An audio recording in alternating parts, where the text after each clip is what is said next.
We know he's the boss of stage, film, and screen. But today on Stars on Sports, we'll get Tony Danza to open up about his passion for boxing. When I was a kid, I grew up in Brooklyn, in East New York and Brooklyn. And in East New York and Brooklyn, there was a game we used to play called fighting. You know, That was a game? It was a game. Okay. It's like, what do you want to do today? Stickball, handball? Let's fight. In the movie He Got Game, Denzel Washington went one-on-one with future Hall of Famer Ray Allen.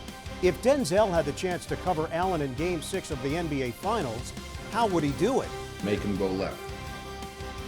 Force him to the left. First of all, don't let him get the ball. But you got to stay with Ray. You got to be in his back pocket. You got to stay with Ray. We'll also sit down with Denzel's co-star in the movie Two Guns, Mark Wahlberg. The diehard Boston sports fan admits that the Philadelphia Eagles are not invincible, but he shares a certain loyalty with the fans in Philly.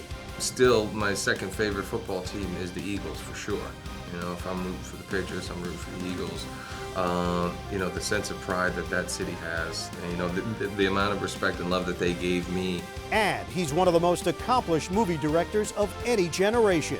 But Ron Howard wants us to know his greatest shot may have been on a high school basketball court. Game was very close, point or two, late in the game, foul, I'm going to the line.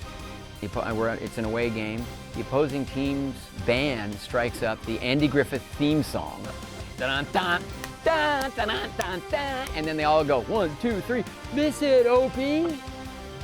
I hit the foul shot. All that and more next. Hello, everybody. Welcome to another edition of Stars on Sports.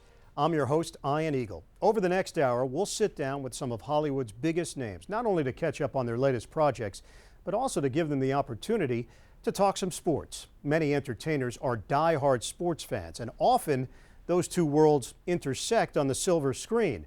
Tony Danza starred in Angels in the Outfield. Mark Wahlberg portrayed boxer Mickey Ward in The Fighter. And we all remember the Titans' Denzel Washington as Coach Herman Boone. Director Ron Howard's latest venture into the sports world is Rush, a movie set in the 1970s that tells the real-life story of Formula One drivers Niki Lauda and James Hunt. We caught up with some of the cast members at a recent premiere. I think North Americans will be introduced to Formula One. They'll realize that they don't need to know anything about racing to love this film. It is not only an action race movie, it's also a very intense drama about two very interesting, different men. That's the thing, it's not a Formula One film, it sort of transcends that. You know, it's a very thrilling movie, it's a very sexy movie, and it's dramatic. And it tells a story of one of the most thrilling rivalries in sports history. A little later on, we'll talk extensively with Ron Howard about his film. I've just learned that if you can put the audience in the mind of an athlete, that's a very dramatic place to be. And then, of course, it's intense and visceral as well, so you can apply all the cool cinematics elements to it. But when we come back, Tony Danza tells us about his latest project, Don John, and his scouting report on Floyd Mayweather's recent victory in Vegas. Anybody could stand right in front of you, and you can't find him. He's right there. He turns that shoulder where he does, and he does all the things you're not supposed to do. He leans back, he does, but you can't touch him.